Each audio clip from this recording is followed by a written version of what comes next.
이 시간에는 예레미야 18장 말씀에서 굉장히 유명한 말씀이에요. 예레미야 말씀 중에서는 토기장이 비유 말씀입니다. 토기장이 비유.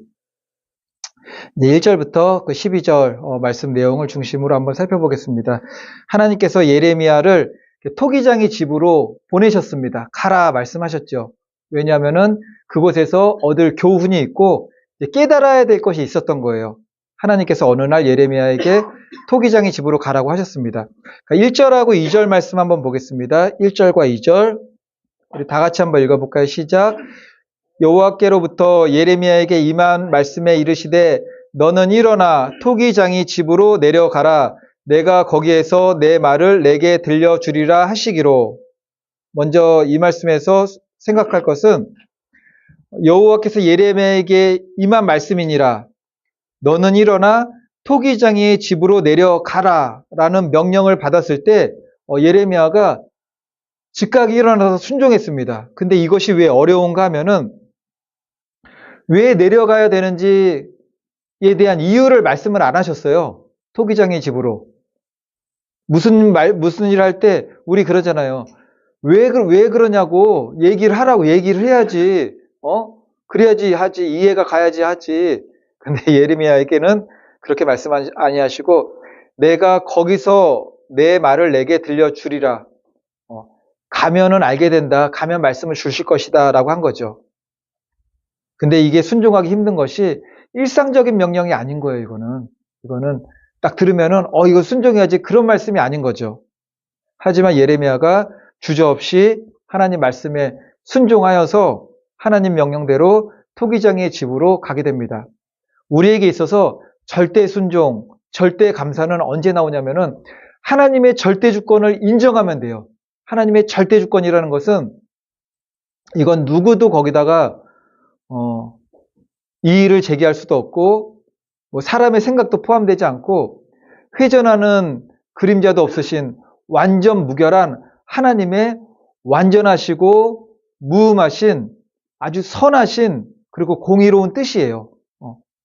그러니까 우리에게 이해가 안 되는 경우들이 많이 있죠. 그럼에도 불구하고 하나님의 절대 주권을 인정하게 되면은 하나님께서 나의 삶을 어떻게 이끄시던 하나님께서 이끄시는 우리의 삶이 이해 안 되는 부분이 많잖아요. 이해 안 되는 부분이.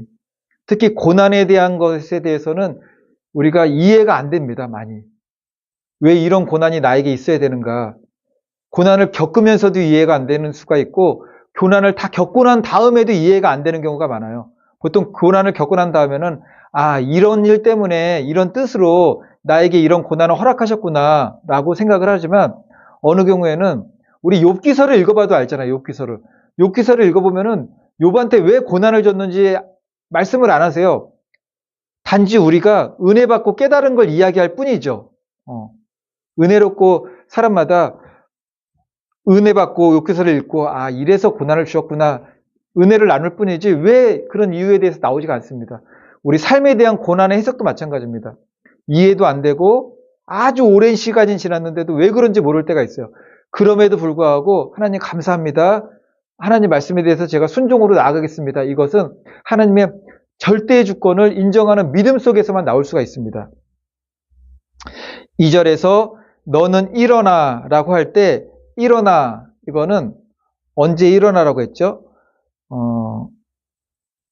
예레미야로부터 2절이죠. 너는 일어나 토기장의 집으로 일어나 할 때 이 원어의 뜻이 똑바로 서다예요. 똑바로 서다. 어떤 의미가 있느냐면은 하나님의 명령이 주어질 때 하나님의 말씀이 주어질 때 말씀을 붙잡고 똑바로 일어서라는 거죠. 굳건하게 일어서라. 똑바로 일어서라. 그러니까 우리가 믿음을 흔들리지 않으려고 잡을 수 있는 거는 하나님의 말씀이 유일합니다. 우리의 간증도 아니에요. 우리의 간증이나 경험도 아니고 내가 체험한 은혜도 아니에요. 그런 것들은 내 믿음이 실족할 쯤 되면은 안개처럼 다 사라져 버립니다. 하나님의 음성을 내가 막 들었다고도 하고 신령한 환상을 보기도 했다고도 하지만 고난이 닥치면은 그거 다 신기루처럼 다 사라져 버려요. 그런데 성경에 기록된 하나님의 말씀은 변치 않는 말씀인 것을 믿으면은 영혼까지 가는 거죠. 사람들이 하나님 말씀에 순종하지 못하는 이유가 있습니다. 하나님의 말씀을 딱 붙들고 너는 일어나, 너는 똑바로 서다. 하나님의 말씀에 순종하지 못하는 이유가 뭐냐면은 말씀을 붙드는 것이 아니라 내 생각을 붙들기 때문에 그래요. 하나님의 말씀이 주어지면은 그 말씀을 딱 붙들고 그냥 절대주권에 하나님 앞에 순종해야 되는데 그렇지를 못하고 나의 먼저 된 생각과 헤아림과 판단 때문에 하나님의 말씀을 붙잡지 못하게 되는 것입니다. 그도 그럴 것이 하나님의 뜻은 무지하고 미련하게 이를 데 없는 사람이 헤아리고 짐작할 수 있는 것이 아니라는 거죠. 이사야서 55장 8절로 9절 보니까는 이는 내 생각이 너희의 생각과 다르며 내 길은 너희의 길과 다름이니라. 여호와의 말씀이니라. 이는 하늘이 땅보다 높음같이 내 길은 너희의 길보다 높으며 내 생각은 너희의 생각보다 높음이니라. 그렇기 때문에 무엇이 지혜인가 하면은 최고의 지혜는 내 안에서 막 해석되는 지혜가 아니에요. 하나님의 말씀이라는 이게 확실하면은 그냥 붙들고 순종하는 게 최고의 지혜인 거죠. 그것이. 말씀을 붙드는 믿음이 없으면은 반대로 그 반대로 가게 되는 거죠. 순종의 반대는 불순종입니다. 감사의 반대는 원망 불평입니다. 우리가 민수기를 보고 있는데 예레미야나 민수기나 비슷한 것 같아요. 보니까는 민수기가 읽기는 또 재밌죠. 사건이 계속 나오니까는 어쨌든 지금 예레미야도 그렇고 민수기 말씀도 그렇고 순종의 반대는 불순종이에요. 감사의 반대는 원망과 불평입니다. 그래서 미련한 자는 자기 생각으로 이해하고 판단하고 헤아리다가 어느 것 하나 순종하지 못하고 이게 망하는 길을 가게 되는 거죠. 예레미야가 하나님 명령에 따라서 토기장이의 집에 딱 도착했습니다.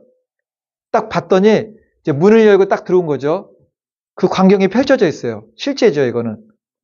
토기장이가 아주 뜨거운 농로를 막 이제 이거 발판이죠. 막 돌리면서 진흙으로 이렇게 그릇을 막 만드는 거예요. 진흙으로 그릇을. 이천에 가면은 그 동네가 남현동만 한지 남현동보다 더 클 수도 있을 것 같아요. 그냥 이천 도자기 마을인데요. 남현동보다 더 큰가요? 어쨌든 그냥 거기는 집이 다 지어져 있어요. 집이 지어져 있는데 그러니까 그릇 만드는 사람 예술가들이지 어떻게 보면은 도예가들이 자기 국가에서 만들어준 거예요. 자기 그것도 투자도 됐겠지만 자기 집 사는 집도 있고 이제 이거 만드는 데도 있고 이거 파는 데도 있어요. 그래서 작가들이죠. 작가들이 다 있는데 거기 가면 체험도 되더라고요. 그러니까 어른들 체험도 되고 어쨌든 가면은 가게들마다 그 매장들마다 다 달라요. 그냥 그게 그릇 만드는 게 다 달라요. 왜냐면은 사람들도 글씨체가 다 다르잖아요. 뭐 그림을 그려도 다 다르잖아요. 같은 도예가인데도 똑같은 컵을 만드는데도 그 수백 명이 있는데 다 달라요. 보니까는. 어쨌든 토기장이가 농로를 돌리면서 진흙으로 그릇을 만들고 있습니다. 그런데 토기장이가 이 그릇을 딱 만들었어요. 그러다가 마음에 안 들면 어떻게 되지? 영화 같은 데 보면은 이게 확 깨트리는 게 보여준 거예요. 이게 예레미야가 딱 들어가서 봤더니 토기장이가 만들다가 마음에 안 드니까는 확 깨버리는 거죠. 이제 3절과 4절 말씀 우리 다 같이 한번 보겠습니다. 3절과 4절 다 같이 읽어볼까요? 시작. 내가 토기장이의 집으로 내려가서 본즉 그가 농로로 일을 하는데 진흙으로 만든 그릇이 토기장이의 손에서 터짐에 그가 그것으로 자기 의견에 좋은 대로 다른 그릇을 만들더라. 아멘. 이거잖아요. 이렇게 만들다가 툭 터지니까는 다시 또 만드는 거죠. 이렇게. 다시. 하나님께서 예레미야를 토기장이의 집으로 인도하셔서 보고 깨닫게 하시려는 것이 무엇이냐면은 진흙은 토기장이의 손 안에서 어떤 그릇으로, 어떤 모양으로, 어떤 그릇으로, 어떤 용도로 사용될지가 토기장이의 머리에서, 손끝에서 다 결정이 된다라는 거예요. 그런데 여기서 토기장이는 누구를 의미하느냐면은 하나님을 의미하는 거죠. 하나님을. 진흙에 대해서 토기장이가 어떤 그릇을 만들 것인가 물컵을 만들 것인지 밥그릇을 만들 것인지 토기장이가 정해요. 그거는. 이걸 토기장이의 주권이라고 그러는 거죠. 근데 오늘 말씀에서 성경이 말씀하시려고 하는 거는 하나님은 이스라엘에 대해서 이런 주권자라는 거예요. 누구도 하나님에 대해서 뭐라고 할 수, 절대 주권자예요. 절대 주권자. 토기장이와 같은 분은 이스라엘을 하나님의 뜻대로 만드시는 거죠. 뜻대로. 우리들도 마찬가지입니다. 우리들도. 우리 각 개인도, 우리 성도님들도, 우리 성도들이 모인 공동체, 에클레시아, 교회죠. 교회도, 그리고 더 나아가 전 세계 각 나라도, 특별히 우리 자유대한민국도 하나님의 절대 주권으로 섭리하시면서 만들어 가신다라는 거예요. 만들어 가신다. 근데 그 도예가들은 자기가 만든 것을 이렇게 만들지만 하나님께서 우리를 만들어 가실 때는 하나님께서 빚어 가심에도 불구하고 그 안에 우리의 믿음을 통한 자유 의지 또한 불순종으로 말미암아 다른 모양으로 만드시기도 하시고 어느 순간에는 그냥 깨트려 박살도 내리신다는 거예요. 이게. 그러니까 그것이 하나님의 절대 주권에 있다라는 거죠. 하나님은 어떤 분이시냐면은 토기장이와 같은 분이십니다. 그런데 하나님은 실수가 없으세요. 하나님이 저를 그냥 저같이 만드셨어요. 저같이. 저같이 만드시고 최상으로 만드신 거죠. 그럼에도 저의 실수와 연약함은 저의 게으름인 거죠. 이렇게. 하나님은 우리 각자를 만드셨어요. 각자에게 은사대로 이게 쓰임대로 다 만드셨는데 또 우리가 죄악 가운데 타락한 존재이기 때문에 너무나 연약해요. 그리고 우리의 넘어짐도 있죠. 어쨌든 하나님은 토기장이와 같은 분이십니다. 어느 민족, 어느 국가에 대해서도 전 세계 인구 모두에게 그리고 그 많은 사람들 가운데 나 한 사람에게도 하나님이 친히 주권으로 우리를 빚어가시고 있는 거예요. 빚어가시고. 내가 너를 이렇게 쓰기를 원한다. 빚어가시는데 우리는 어떤 사람들이냐면은 계속 불순종으로 거부하는 거예요. 하나님이 나한테 손을 못 대게끔 그냥. 손을 못 대게끔 고집 부리고 아집 부리고 배척하면서 계속 하나님을 밀어내는 거죠. 그러다가 하나님은 절대 주권자로서 깨트리고 부수기도 하신다라는 겁니다. 근데 이 모든 것이 하나님의 주권 가운데 있어요. 우리가 대한민국을 위해서도 기도합니다. 흥망성쇠 다 하나님의 주권이에요. 하나님의 주권. 그 주권은 사랑도 있으시고요. 공의도 있으세요. 그리고 심은 대로 거두는 그 영적인 질서와 법칙들이 다 있습니다. 내 마음대로 할 수 있는 것이 아무것도 없는 거죠. 하나님의 계획대로 빚어지지 않고 내 뜻대로 빚어지고자 한다면은 어느 순간 때가 되었을 때는 부수시고 깨트리시고 우리가 지나온 역사를 보면 알게 되는 거죠. 지나온 역사를. 개인의 역사도 그렇고 나라와 민족의 역사를 보게 되면은 그것도 알 수가 있습니다.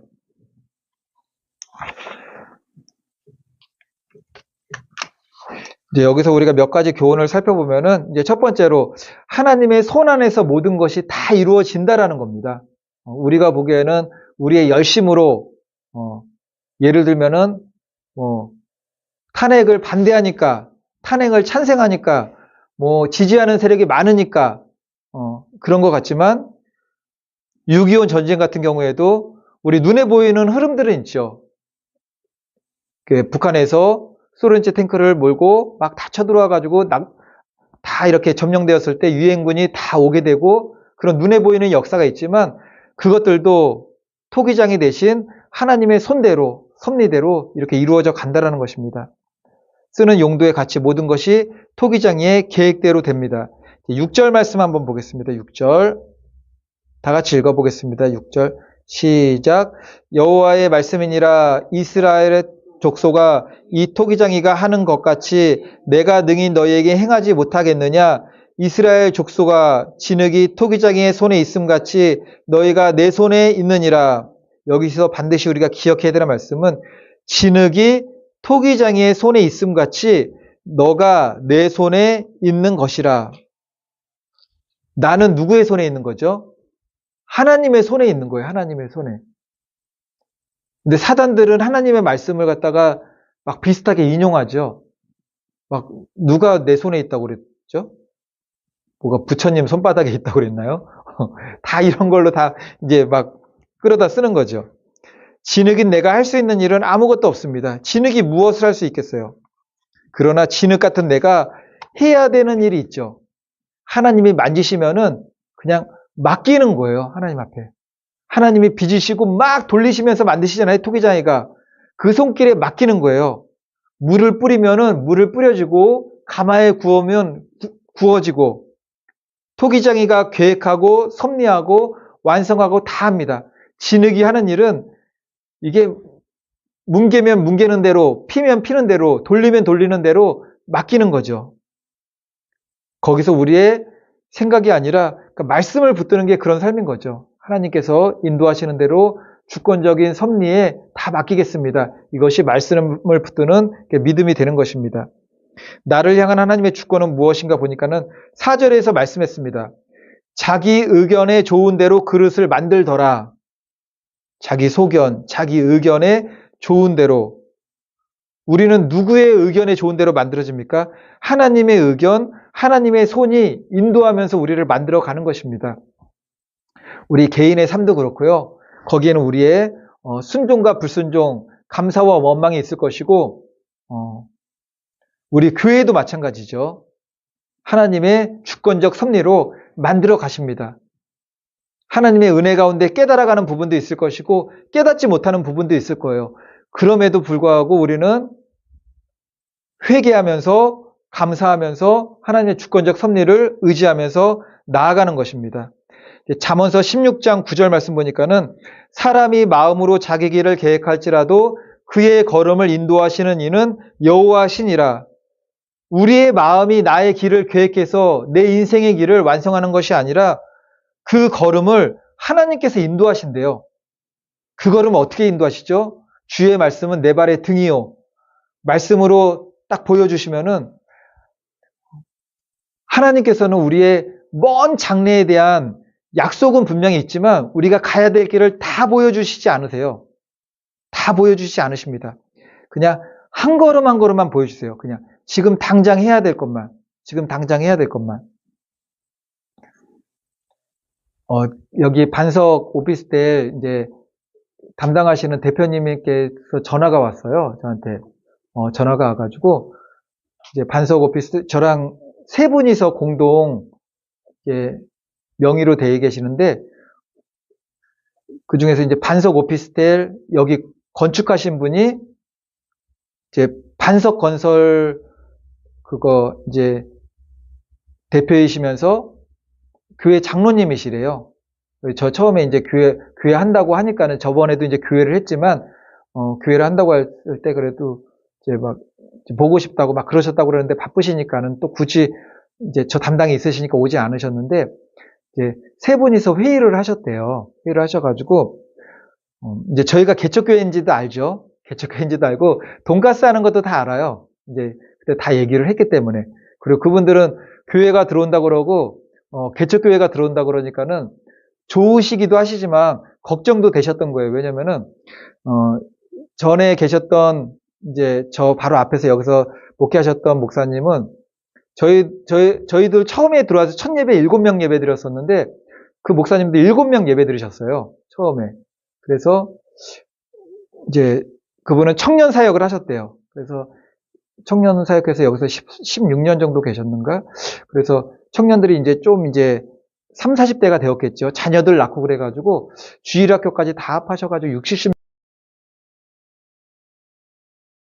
그 대표님이 이제 월세도 관리하고 하셨으니까는 좀 계속 물어보셨잖아요. 물어보시는데 2년 동안 엄청 고생을 하셨대요. 월세 때문에 2년 동안. 그래서 제가 몇 명 예배드려요. 7명 들어오니까는 막 이렇게 하시면서 이제 교회 들어오는 건 좋으신데 그래서 여쭤보시는 거예요. 제가 걱정돼가지고 월세는 어떻게 막 이제 자꾸 돈가스를 하고 있습니다. 이게 하고 있으니까는 예, 그러니까는 그러시냐고 막 이제 하시다가 이제 계약을 다 했지 해가지고 연락이 왔어요. 그리고 세 분이 이제 장로님이시고 그러시니까는 우리가 교회가 들어왔는데 월세를 이제 다 받긴 하는데 11조를 내야 되지 않겠느냐. 월세를 교회에서 받았으니까 어차피 교회 이제 그 수익금에 대한 11조를 내기는 하지만 뭐 수입에 대한 11조를 내시겠죠. 내시기는 해야겠지만 개척교회니까는 그 10분의 그 11조를 우리 교회에다 드리자. 처음에 이제 그렇게 의견이 나왔대요. 결정은 안 되고 저한테 연락을 주셨더라고요. 보니까는 다른 거 이제 물어보시면서 의견을 주셔가지고 감사합니다. 말씀만으로도 감사합니다. 그러다가 보니까 입금이 됐어요. 입금이. 저희가 이거 145만 원입니다. 145만 원인데 이제 14만 5천 원이 입금이 됐어요. 그래가지고 저희들이 해드릴 수 있는 그래도 마음이시라고 그리고 이렇게 교회에다가 11조 드리는 겁니다. 그렇게 하시니까는 우리 교회 여기 반석 오피스텔 또 반석 건설도 하시고 그러니까는 이제 생각나시면은 기도를 해주세요. 기도해드리고 저희 은혜를 입은 거죠. 저희들도 하나님께 심은 것이지만 또 저에게도 큰 힘이 되는 것이고 물질적으로도 이게 힘이 되는 거지만 하나님이 이런 부분에서는 또 이렇게도 역사하시고 저는 이런 거를 볼 때마다 그래도 조금 어려운 우리의 믿음의 역사를 주시는 겁니다. 믿음님께서 지금도 여전히 계속 도움을 주세요. 계속. 그분은 제가 알기로는 지층에 사시는 걸로 알고 있어요. 지층에 살고 있고 그 삶이 아주 이렇게 그냥 빠듯하게 사세요. 빠듯하게 사시는데 저희랑 인연이라는 거는 명은 형제 그때 신학교 지금 다니다가 그때 한 번 왔었잖아요. 한 번은 그 형제 어머니신데 지금도 계속 그거는 쉽진 않은 거죠. 왜냐면은 저는 아직도 얼굴도 보지도 못해 이름밖에 몰라요. 사실은 이름밖에 모르는데 지금도 후원하시고 어쨌든 그렇습니다. 그것도 감사한데 제가 하나님께 너무 이게 하나님 원래 살아계신 걸 제가 안 믿는 건 아니죠. 항상 믿었는데 하나님 진짜 또 살아계시군요. 한번 느꼈던 게 제가 예전에 이제 벽돌할 때 시흥에서 한번 하다가 집에 가는 길에 차 세워놓은 곳이 저쪽에 있어가지고 재래시장으로 앞으로 건너오면서 재래시장에 물건들이 많잖아요. 그래서 오렌지가 엄청 먹고 싶었어요. 지나오면서 저거 먹고 싶다 그러면서 제가 딱 왔는데 그 다음날 홍은희 성도님께서 과일 한 번씩 이렇게 보내주잖아요. 오렌지가 막 이렇게 있었던 거예요. 이렇게. 하나님 제가 어저께 그 오렌지 먹고 싶다고 그랬는데 하나님 정말 또 가난한 과부와 같은 그들을 통해서도 이끌어줄 것 정말 감사합니다. 제가 그랬던 적이 있어요. 그러니까는 낙심하거나 저도 그렇고 성도님들의 믿음은 흔들린 적은 없죠. 그럼에도 불구하고 한 번씩 간증을 주시는 거죠. 이렇게 내가 살아있다. 내가 살아있다. 그런 겁니다. 어쨌든 4절 보니까는 자기 의견에 좋은 대로 그릇을 만들더라. 그리고 하나님은 사람이 자기 길을 계획할지라도 그 걸음을 인도하시는 여호와신데 우리의 걸음을 쫙 당기시질 않으세요. 하나님께서 우리가 갈 길을 어디까지 비춰주시죠? 우리가 가는 길을 약속은 있어요. 마지막에 하나님 나라 천국이라는 것과 우리에게 주신 믿음의 승리라는 약속을 주셨는데 하나님께서 우리가 가는 길에 비춰주는 곳은 주의 말씀은 내 발의 등이요. 오늘 하루나 내일까지 비춰주시고 그냥 믿음으로 가는 거예요. 하루하루. 하나님은 모든 걸 다 비춰주시고 다 깨닫게 하시고 그렇지 않습니다. 하나님 말씀 붙들고 믿음으로만 갈 수 있어요. 그래서 내 발의 등만 비춰주시기 때문에 결국 하나님의 주권에 따라 가는 인도가 되어야 됩니다. 자기 뜻을 세우면 안 되는 거죠.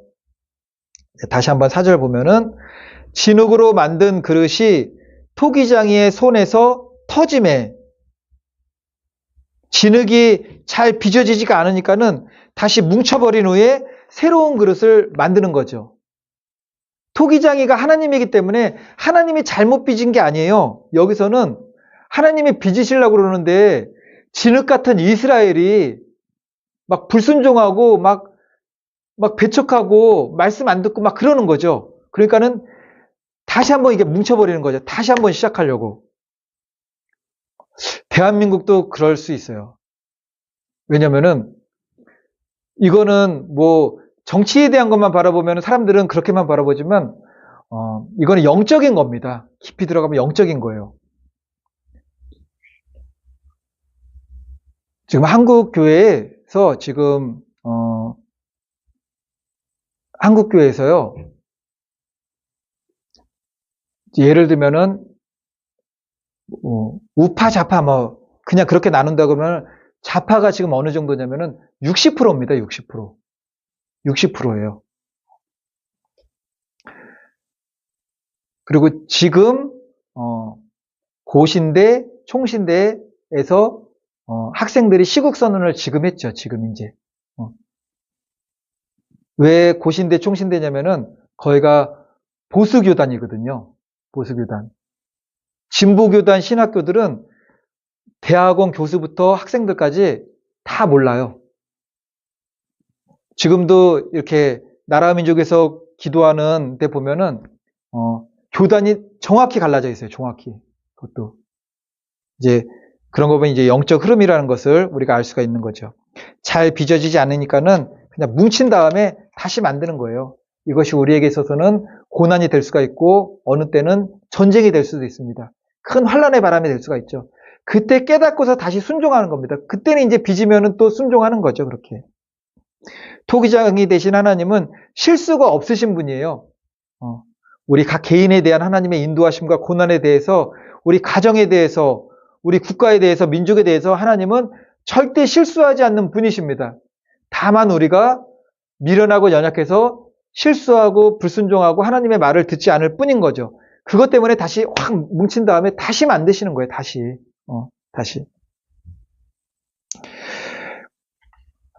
이제 7절 말씀 한번 보겠습니다. 7절 말씀.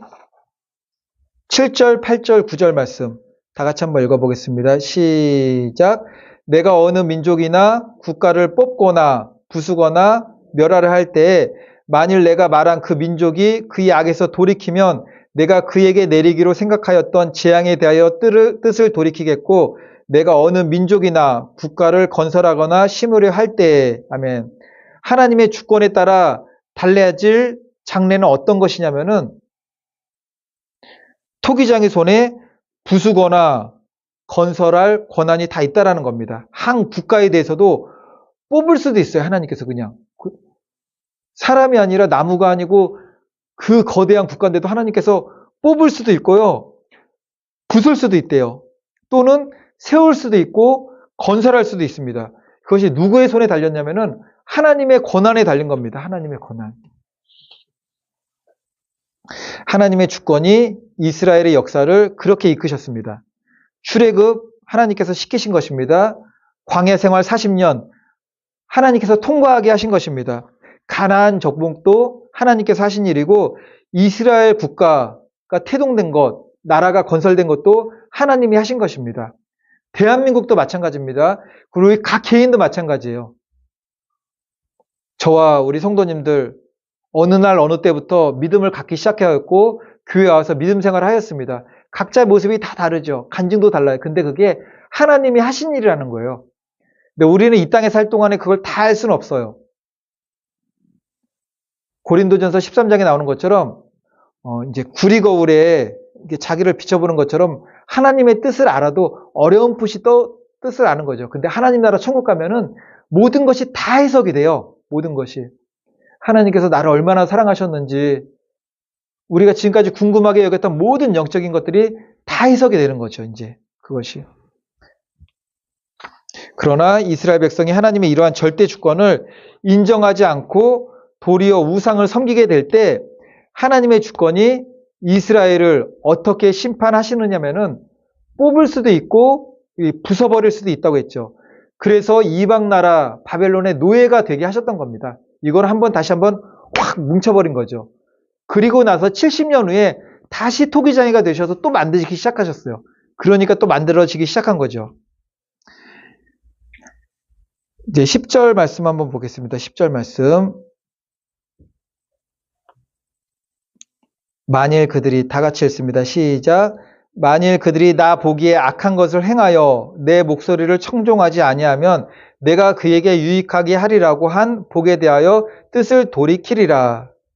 하나님의 목소리에 청종하지 아니하면 어떻게 된다고 하였느냐면은 내가 그에게 유익하게 하리라고 한 복에 대하여 뜻을 돌이키리라. 하나님의 약속이 있는데 약속은 다른 말로 또 언약이라고도 그래요. 언약이라고 또. 남자와 여자가 약혼식을 하잖아요. 결혼하기로 하고 약혼식을 하는데 약혼식을 한다고 해서 다 결혼을 하게 되나요? 그렇지 않죠. 뭐 드라마나 영화 보면은 뭐 그걸 깨는 걸 뭐라고 그러죠? 파혼이라고 그러나요? 파혼이 되잖아요. 남자가 파혼을 하든지 여자가 파혼을 하든지 하나님은 신랑, 우리는 신부예요. 근데 여기서는 신부가 언약을 깨버리게 되면은 하나님도 뜻을 돌이킨다는 거죠. 너희에게 축복을 주겠다. 그런 것도 하나님께 뜻을 돌이킨다는 겁니다. 그래서 우리에게 구원을 약속하셨고 지금 당장 우리가 구원받은 하나님의 백성이지만 우리가 하나님을 끝까지 겸손하고 진실하게 믿지 않으면은 구원에 대한 약속도 깨지는 겁니다. 그래서 너희들은 나그네로 있을 때 두려움으로 구원을 이루라 하신 거예요. 그러니까 이루어 가라. 그럼에도 하나님께서 주신 소망의 말씀이 있습니다. 이제 11절 중반부터 제가 읽겠습니다. 너희는 각기 악한 길에서 돌이키며 너희의 길과 행위를 아름답게 하라. 너희는 각기 어디서 돌이키라고 했죠? 악한 길에서 돌이키며 우리 각 개인들도 우리 교회들도 대한민국도 악한 길에서 돌이키며 너희의 길과 우리가 가는 길 행위를 아름답게 하라. 아름답게 우리가 삶을 살아야 됩니다. 아름답게. 우리 교회도 아름다운 교회가 되어야 되고 우리 성도님들도 아름다운 교회, 아름다운 성도님들이 되어야 됩니다. 그래야지 우리가 행복한 성도가 될 수가 있고 행복한 교회가 될 수가 있습니다. 현재 우리의 신앙이 아름다운 그릇으로 빚어지기 위해서 필요한 것이 무엇인가? 여기서 말씀했죠. 잘못된 신앙에서 돌이키라. 길과 행위를 아름답게 변화시켜라. 너희들이 지금 어떠한 길로 가고 있느냐? 지금 한국교회는 어떠한 길로 가고 있느냐? 우리 각 개인은 어떤 믿음의 길을 가고 있느냐? 돌이키고 하나님 보시기에 아름답게 하라는 거죠. 아름답게. 성도의 신앙이, 교회의 신앙이, 대한민국이 가는 길이 아름답게 변화된다면 하나님께서 진흙과 같은 우리를 토기장이가 되셔서 아름다운 정말 그렇게 빚어 나가신다는 거죠. 빚어 나가신다는 겁니다. 그러므로 우리가 해야 되는 일은 하나님 앞에 맡기는 거예요.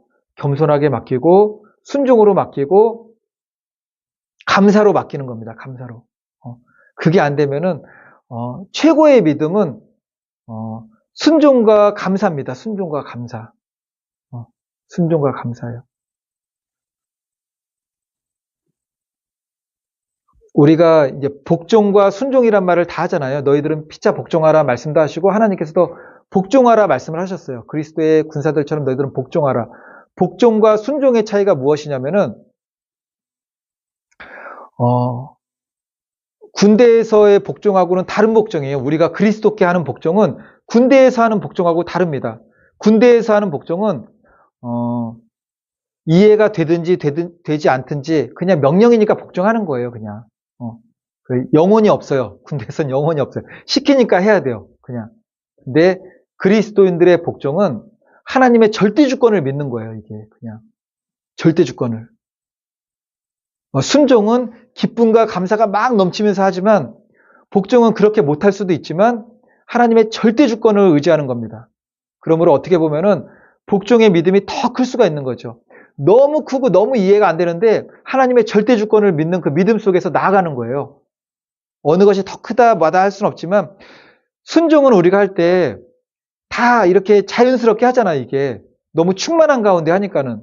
근데 복종은 그런 게 아니죠. 너무 그게 거대하고 커가지고 이거를 어떻게 해야 되나. 근데 하는 거예요. 하나님을 믿는 거죠. 하나님의 절대 주권을 믿으니까. 그러므로 성도의 삶 가운데 가장 중요한 것은 나의 모든 주권을 인정하는 거예요. 우리의 삶도 인정하는 겁니다. 하나님은 나만 빚으시는 것이 아니고요. 아직 하나님도 알지 못하는데 내 주위에 있는 그 주변에 있는 사람들 다 불신자인데 같이 지금 다 빚어가고 계세요. 지금 그들도 빚어가고 계세요. 아마 나 개인을 생각하게 되면은 하나님께서 내가 예수님 믿는 순간부터 빚진 않았어요. 보면은 예수님을 믿기 전에도 계속 빚었던 게 있는 것 같아요. 그러다가 이제 정말 하나님 앞에 나올 수 있는 상황으로 막 빚어 가시는 거죠. 거기에는 우리의 막 어려움도 있고 막 다 뒤섞여 있지만 결국 전체적으로 보면은 하나님께서 빚어 가시는 겁니다. 그래서 지금 불신자로 있는 내 주변에 있는 사람들도 가장 가까이 있는 사람들이니까는 하나님께서 빚어가고 있어요. 우리도 깨닫지 못할 수도 있습니다. 믿는 우리도 깨닫지 못하지만 하나님께서 빚어가고 계십니다. 분명한 거예요. 그러니까 우리의 기도가 반드시 필요한 거죠. 중보 기도가 반드시 필요합니다. 믿는 부모님이 있는 것이 좋은 이유, 믿는 형제들, 믿는 이웃이 특별히 나를 위해 중보하는 사람들이 있는 것이 좋은 이유가 무엇이냐면은 하나님께서 끊임없이 우리를 빚어가세요. 그 기도가 반드시 이게 땅에 떨어지지 않습니다. 그러므로 저와 성도님들 모두 하나님 손에 아름답게 빚어가는 순종하는 그릇, 감사하는 그릇, 그 아름다운 그릇이라고 그러죠. 아름다운 바른 길을 가라. 아름답게 너희들이 나에게 행하라. 그러면 내가 너희들을 정말 아름답게 빚어갈 것이다. 라고 말씀을 하셨습니다. 바라기는 저희 각 개인 성도님들 모두 우리 특별히 우리 오직 예수교회 그리고 우리 성도님들 가정 모두 저희들뿐만 아니라 모든 사람들이 보니까는 믿는 사람들, 안 믿는 사람들, 그래도 믿는 사람들은 하나님의 뜻 가운데서 그 고난의 의미를 감사와 순종으로 파악하면서 이렇게 되새기면서 가는 것이고 불신자들은 모르는 거죠. 이 땅에서의 고난 없는 사람은 없는데 그 고난이 한 번으로 끝나는 사람도 없습니다. 하나님 나라 들어가는 그날까지 고난과 역경과 어려움이 왜냐하면 우리의 믿음의 성장은 또 고난과 함께 있어지기 때문에 그렇습니다. 그럼에도 불구하고 하나님 앞에 아름답게 빚어지는 순종과 감사와 믿음의 길을 감으로 그러니까 주님 앞에 귀하게 쓰임받는 일꾼으로 승리하는 믿음으로 빚어지는 저와 성도님들 되시기를 예수님의 이름으로 축원을 드리겠습니다. 아멘. 우리 반주할까요? 반주? 우리 사모님, 효연아 사모님, 반주할까요? 할렐루야. 네, 사모님, 반주할까요? 반주? 네.